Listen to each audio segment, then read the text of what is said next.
જય ગૌ માતા. મિત્રો, સંગીશ્યામ ગૌશાળામાં તમારું સ્વાગત છે. કેટલાક કાર્યો શબ્દોથી નહીં પરંતુ ભાવનાઓથી માપવામાં આવે છે. અને આજે અમારી ગૌશાળામાં એવી જ એક નિસ્વાર્થ સેવા જોવા મળી છે. આજે અમારી ગૌશાળા માટે ખૂબ જ આનંદનો દિવસ છે. ગૌ માતાના આરોગ્ય અને પોષણ માટે 5 ડબ્બા ગોળનું દાન આપીને દાતા સુલોચનાબેને ગૌ સેવાના પવિત્ર કાર્યમાં સુંદર સહયોગ આપ્યો છે. આવો સહયોગ એ માત્ર સેવા નથી પરંતુ ગૌ સેવા પ્રત્યેની શ્રદ્ધા અને કરુણાનું જીવંત ઉદાહરણ છે. આ ગોળ માત્ર દાન નથી પરંતુ ગૌમાતા પ્રત્યેનો પ્રેમ, લાગણી અને સંસ્કારનો મીઠો સ્પર્શ છે. આ ગોળ ગૌમાતાને પોષણ આપશે અને તંદુરસ્તી માટે ખૂબ જ ઉપયોગી સાબિત થશે. આવી સેવા ખરેખર પ્રેરણા આપે છે કે આપણું પણ જીવન ગૌસેવા સાથે જોડાય અને ગૌસેવાના પવિત્ર માર્ગ પર આગળ વધીએ.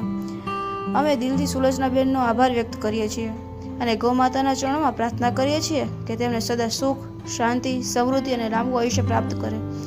આપ સૌને પણ નમ્ર વિનંતી છે કે આવી પવિત્ર સેવામાં સહભાગી બનો. વધુ માહિતી માટે આપેલ નંબર પર સંપર્ક કરો અને વિડીયોમાં વધુમાં વધુ શેર કરી પુણ્યના ભાગીદાર બનો. હૃદયપૂર્વક આભાર. જય ગૌ માતા, જય ગૌ સેવા.